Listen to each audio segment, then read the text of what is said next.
Bonsoir les amis, je reviens vers vous ce soir. Je vous avais fait une petite vidéo aujourd'hui en vous parlant de Charles Baudelaire, des Fleurs du Mal. Ce livre que je vous ai présenté, celui de ce grand poète qui était Baudelaire.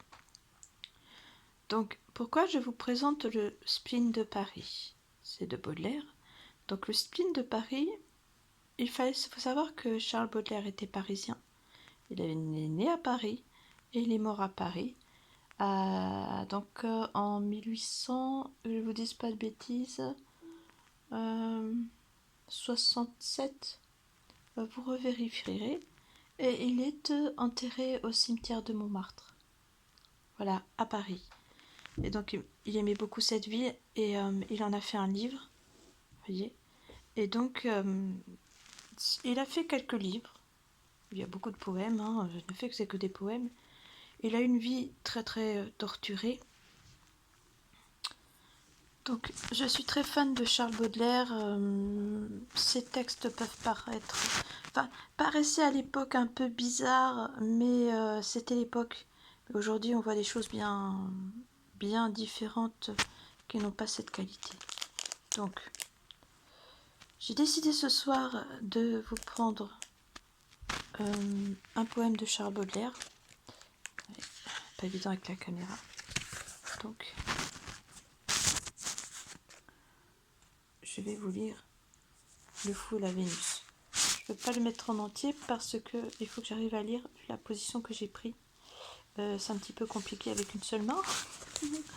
Donc on va faire avec main du bord. Et donc voilà un texte, enfin un passage du Spleen de Paris qu'a écrit Charles Baudelaire. Donc Le Fou et la Vénus. Faut aimer, mais moi j'aime beaucoup, donc c'est pour cela que je vous en parle. Voilà, j'ai envie de partager avec vous un petit peu de Charles Baudelaire.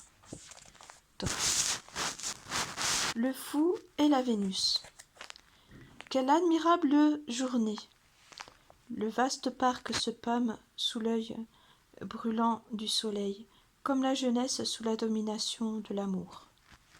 L'extase universelle des choses ne s'exprime par aucun bruit. Les eaux elles-mêmes sont comme endormies, bien différentes des fêtes humaines. C'est ici une orgie silencieuse.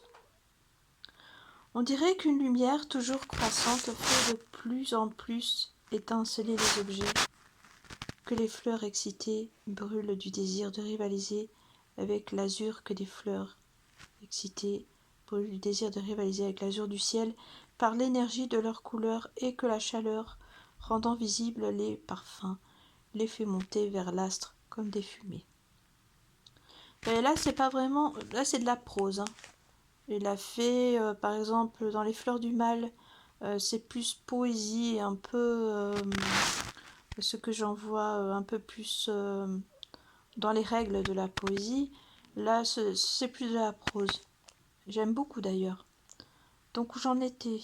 Alors, les parfums les fait monter vers l'astre comme des fumées.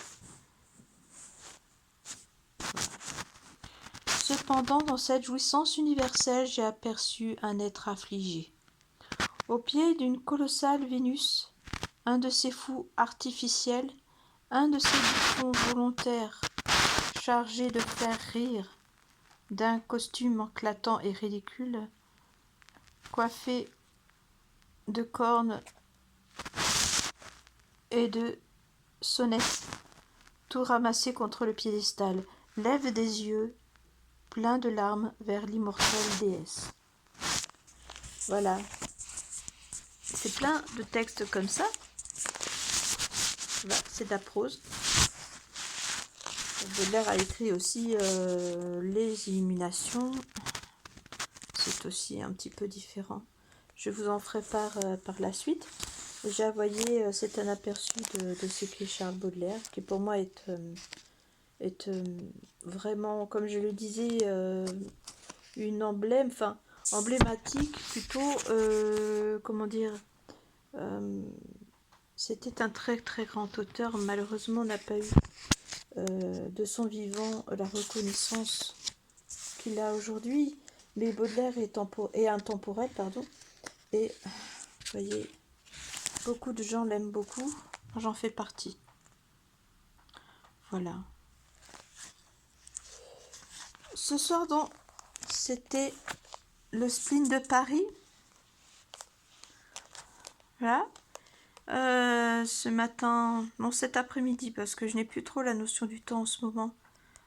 C'était plutôt Les Fleurs du Mal, qui est... Enfin, quand on cite Baudelaire, on a tendance à citer en premier Les Fleurs du Mal, sans savoir qu'il a écrit d'autres choses aussi, comme le spleen de Paris. Le spleen de Paris parce que Baudelaire était parisien. Il a vécu à Paris. Et à cette époque, la vie à Paris n'était pas simple. Aujourd'hui, on a des soucis, on se plaint, mais à l'époque, c'était pas simple non plus de vivre à Paris. Voilà. Mais c'est dans la souffrance qu'il nous a offert. C'est dans la souffrance et même la pauvreté qui nous a offert de tels chefs-d'œuvre. Pour moi, ce sont des chefs-d'œuvre. C'est ça que j'y tenais beaucoup à en parler. On peut trouver la tombe de Baudelaire à Montmartre. J'y suis allée au cimetière de Montmartre. C'est un très très beau cimetière. Il y a de très très belles tombes là-bas. Et on sent... en fait, quand on va au cimetière de Montmartre, parce que je suis allée souvent sur Paris, et j'y travaillais à une époque, et je ne suis pas très très loin de Paris non plus. J'ai eu l'occasion d'aller au cimetière de Montmartre, et il y règne un calme incroyable. On sent quelque chose dans ce cimetière, c'est très calme, on se sent bien. Il y a une sensation... voilà, c'est très calme. Et là, bien, il y a beaucoup d'artistes qui sont, dont Baudelaire. Voilà. Si vous avez envie que je vous parle plus de Baudelaire ou que je partage avec vous d'autres passages, même si ça vous donne l'envie de découvrir qui était Baudelaire, vous voyez, des petits livres comme ça qui ne payent pas de mine, des petits livres comme ça. Moi, j'ai acheté ça sur Paris aussi. Et vraiment pas cher, vous voyez le prix, 10 francs. Je l'ai acheté, c'était encore l'époque du franc, vous voyez, 10 francs. Donc, vous voyez le prix, c'était encore à l'époque du franc. Vous voyez. Donc je l'ai depuis très très longtemps ce livre-là, autant que tous les autres. J'avais beaucoup plus de livres avant. Je n'ai gardé que l'essentiel, tout ce qui est pièces de théâtre, poésie, livres, même la Bible. Ces livres qui sont précieux. Vous savez, les romans, c'est des romans, on peut en racheter derrière. Mais des livres comme ça se garde. Ça se fait partie de mes trésors que j'emmène partout avec moi. Si un jour je vais déménager ou quoi que ce soit, j'emmènerai tous mes livres, jamais je les laisserai. Ça, ce sont des... Ça, une connotation sentimentale, on va dire. Chaque livre représente un passage dans ma vie.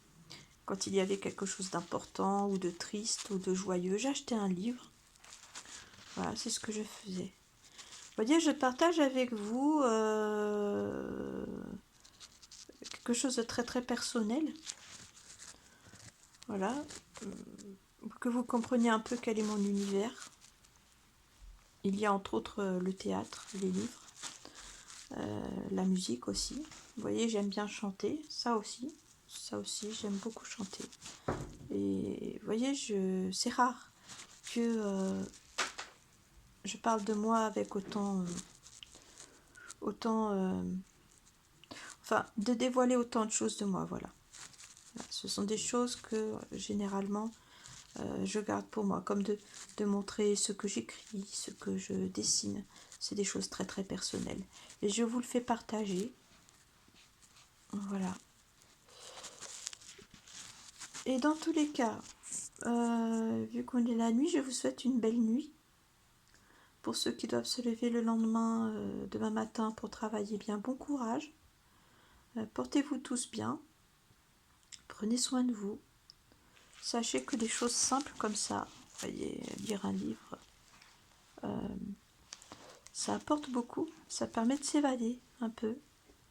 Et ce sont vraiment des très beaux textes. Donc, je vous embrasse. Bonne nuit à vous. Je vous aime. Carpe diem, qui signifie saisis le jour.